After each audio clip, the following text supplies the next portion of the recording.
All right, House of Payne fans, hope everyone's doing well.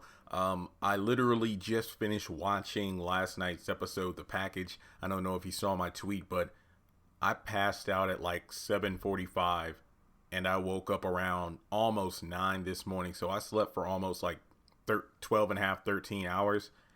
Holy crap. But in any case, I am aware that I missed all the shows. I still need to watch Ruthless, Assisted Living, and Sisters. I promise you, I will get to those shows later today, and I'll have the reviews up. You're not going to have to wait until next week. Don't worry about it. I'll get the reviews up between today and tomorrow, but I'll try to get them all done today. But I watched House of Payne first, and I'm like, you know what? I have to talk about this episode as soon as it's over. But before going further in the video, make sure you like the video, hit the thumbs up button, click on subscribe so you are subscribed to the channel.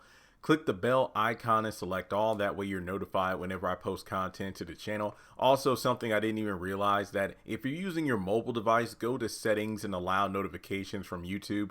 That could explain why some people still aren't notified when I post content, because they have the bell on, but when it comes to their mobile device, they don't have the notification settings on.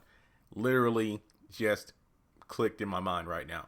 And finally, follow me on my social media platforms. Links are in the description below. This was a pretty solid episode. This is episode 19 of season 9, entitled The Package.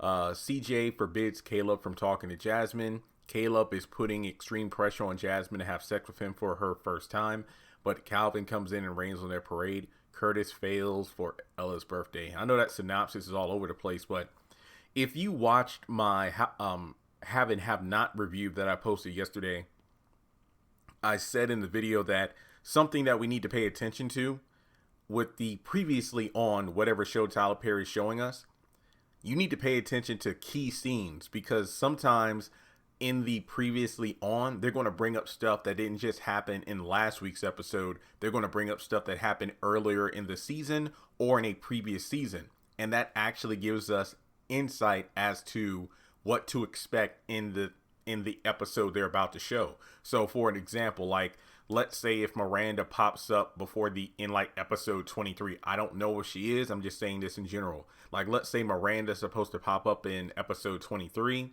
When they do a previously on House of Payne, they'll probably have scenes from various Miranda episodes. So just keep that in mind.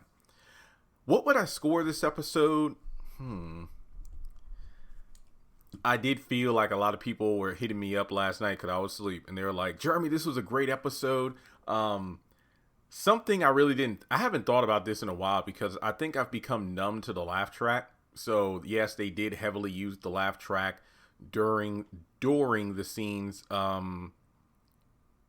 where it was Curtis, Ella, and Calvin. It was notable in the beginning. Honestly, I just stopped talking about the laugh track because of the fact that I'm numb to it. I'm just used to it, even though I don't like it. Somebody left a comment on a video a couple weeks ago, and I think it pretty much sums up the laugh track. The problem with Tyler Perry's use of the laugh track is you're supposed to use it during the punchline of a joke. You're not supposed to use it during the setup. And I think that actually embodies how Tyler Perry uses the laugh track. It's like, you're not supposed to use the laugh track when somebody sets up a joke, or like when somebody just makes a certain gesture of the face. You're supposed to use it at the end. You're not supposed to use it after every sentence. It really doesn't work that well. But let's just talk about the B plot first. So Curtis is actually scrapping the birthday dinner thing, and I guess that means Ella is no longer going to throw herself that birthday party that has a bunch of Bibles or something. So yeah, so basically the birthday party thing is just done away with, pretty much as done away with as the Malik and the baby mama plot, because we haven't seen Lisa in probably 2 months now. I can't remember the last time we saw her on the show. But in any case, they're going to drive down. Well, Curtis is going to surprise Ella with birthday dinner. Someplace in Savannah. Is going to be a long drive. Apparently, the $900 bill for Ella's birthday was too expensive, so he's just going to opt to go somewhere else. Okay, fine. Whatever, Curtis. Then from there, we have Calvin come over, and he's pretty much on assignment to wait for a package because he ordered from Paris Texas, not Paris, France, and he wants Calvin to be there, to bring it in the house instead of it being left on the stoop or whatever. So that's how Calvin is going to be over at his parents' house, and that explains why he rains on the parade. But Jasmine comes in to drop off some dishes, and turns out Calvin gets a phone call to go hang out and watch a football game with Pookie and Peanut. So I don't know if they're going to pop up in this season, but they are there. And remember that the Firehouse crew is supposed to come back, but Lord knows when they're going to show up. Maybe when they say they're coming back, they're probably going to be name dropped and that's it. But at least we know Pookie and Peanut are still in the show and they still go by the same names. I know that Jasmine makes fun of them for being that age they are, but still going by those names. But given the fact that she's allegedly 17 and Malik is 20, there's only been like maybe 1 or 2 years between season 8 and season 9. So them still going by Pookie and Peanut isn't the most ridiculous thing going on. So a $15 bribe later, and Jasmine is going to be sitting there waiting for the package while Calvin goes off for the game. So let's go back to the beginning of the episode. We're over at CJ and Janine's house, and Jasmine's in the kitchen and notices that Caleb is, looking through the window, and she goes to the kitchen door to open it, not to let him in, but just talk to him like, my dad got an axe. Basically, this is addressed later in the episode, but Caleb is pretty much a stalker. So he goes up to the door, pretty much, asking, it's like, hey, girl, I miss you. When can I come see you again? It's like, my daddy forbade. He forbidded it. We'll see each other in school. That's a couple days away. So I'm guessing it's like Friday or something. So Friday, Saturday, Sunday. Then, of course, Monday. Or it could be like a mini vacation. I don't know what time of the year it is. But basically, I love you. I love you too. And she pretty much is like, hey, you know what? He wants sex. And it's like, what, you scared? Basically scared. And it's like, no, I'm just not ready. Long story short, Caleb doesn't know the meaning of the word boundaries and wants to pressure Jasmine into having sex before she's actually ready to have sex. And of course, with most guys, no means yes. So the more a woman says no, the more they're going to try to get her to say yes. And yeah, so she pretty much pretends that her mom's calling. And it's like, I talked to myself and self ain't ready. Self, you ready? Nope, I ain't ready. Oh, yes, ma'am, I'm coming. And I'm just thinking to myself, why doesn't CJ or Janine come down to see why Jasmine is yelling? But whatever. Plot convenience, and they're not in the episode. So basically, she shuts the door and, runs upstairs. So then after she goes over to Ella and Curtis's place to drop off the dishes, there's a knock on the door while she's chilling on the couch. And she assumes it's the package and says, come in, because nobody knows how to actually lock doors. And it's actually Caleb. And it turns out that, oh, I saw you walk across the street. That's creepy, right? And I know your auntie isn't going to be at church, home tonight. Wait, how you know my auntie ain't here or isn't going to be here tonight? Oh, because my dad said that she wasn't going to be at the church meeting tonight because of some birthday thing. And it's like your aunt and uncle going to be gone for a long time. How you know that? Because your uncle cheap and he going to be doing something that everybody else is going to be doing, therefore meaning that they're not going to be back anytime soon. Yeah, this is getting creepy. So basically, once again, he tries to guilt trip her into having sex. Okay, I don't know what's worse. The fact that when he's like, if you love me, then you'd have sex with me. Or, hey, let's go to the bedroom. So basically, I can't imagine. No, I'm sorry. No matter how nice the sheets are, I can't imagine a girl that I want to do it with. We're going to an aunt and uncle's bedroom.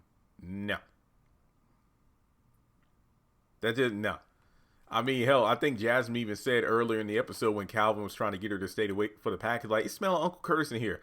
I don't even want to begin to even imagine what it smells like in the room. But then again, I think one of the running gags of the original House of Payne series was Malik having stinky feet. So remember that Jasmine and Malik used to share a bedroom over at Curtis and Ella's house. So, I mean, if she's used to Malik's body odor, then I think that, she could probably deal with Ella and Curtis's smell in the bedroom. But no.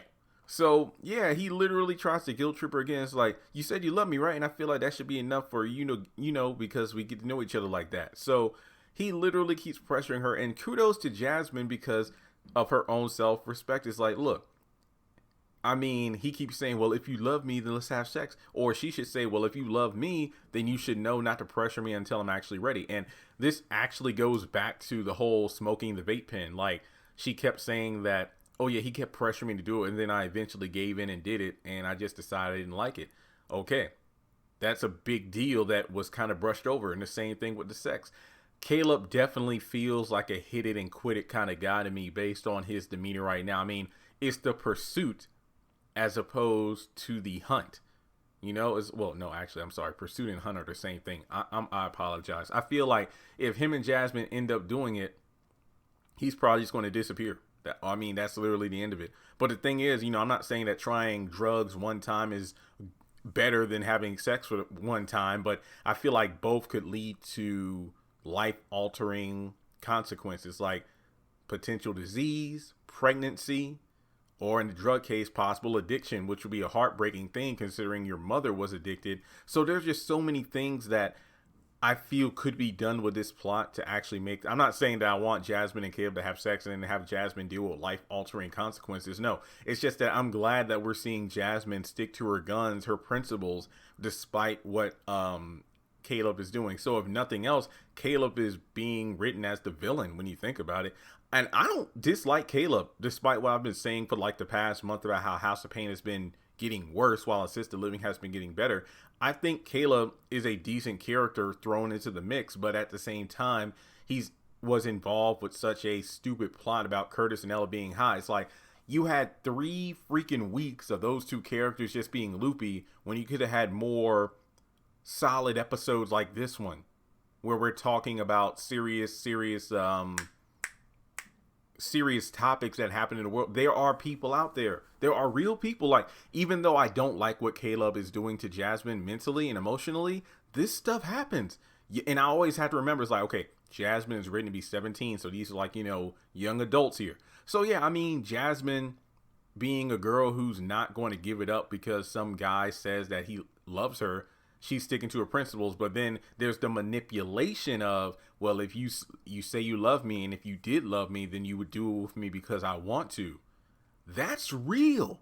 I mean, even the title for next week's episode, If You Loved Me, that is some good stuff. So I salute this episode. I'm not going to say it's perfect now. It's not a 10 out of 10, but this episode got me interested in what's to come. I can't believe I'm saying that for the first time in probably about a month now. I really do feel like Jasmine could bring up how, remember when you tried to pressure me into do the vape pen and then I did and I said I didn't like it? Well, you should respect my decision there. It's like, if she could let the vape pen situation go, she's not going to let the sex go. It's like, hey, you're one time of using, hey, you know what? If you love me, you try. I really want to know what kind of, wordplay Caleb tried to use then to get Jasmine to use the vape pen. So, I mean, to actually have Calvin come back in. And the thing is, we don't know what was going to happen next, because he was like, well, if you love me, you do. And then Calvin comes in like, no, run. And then he goes to the kitchen.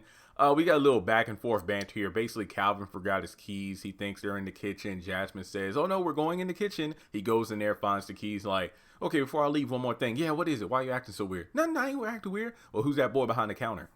There we go. That's the end of the episode. And I know what the preview is for next week, but the preview will have its own separate video. So kudos. This was a good episode. I mean, once again, I think what really helped is the fact that we didn't have Curtis intervening with the whole Caleb and Jasmine thing. That's going to happen next week, but let's see what happens next. But I'm going to give this episode an 8 out of 10. I don't think that's a bit too high. I think it's a pretty fair score for the episode, because even though it did have a bit too much of a laugh track utilization, but that's every week, I feel like this was a refreshing episode to watch, because it's not just because we had Shauna Ann McClain back on the show for the first time in a while, but this was a pretty good episode. It's tackling a very serious subject about what goes on in the world today between young people, where, one wants to have sex and one isn't ready. We got to see Calvin again. We haven't seen him in a little while. That was pretty good. And yeah, so that's really all I got to say. I think this was a solid episode. I will watch Assisted Living later today and tell you in that review if I thought that was better than this episode of House of Payne. I don't know. I just feel like this is the best House of Payne we've gotten in a while. Somebody actually sent me a message saying like, this episode felt like an old episode of House of Payne. I gotta admit, this is one of the few episodes of season 9 which I feel could have fit into the original 8 seasons, because it had a decent amount of quality to it. Not perfect, but a decent amount of quality. So with that being said, let me know your thoughts on episode 19, the package. What do you think Curtis bought for Ella? That'll be interesting to find out what's in the box. And like and subscribe, as I mentioned before. Shout out to the patrons over on Patreon. And if you would like to donate to the channel directly, feel free to do so on PayPal or Cash App. Thanks so much for tuning in, and I'll talk to you soon.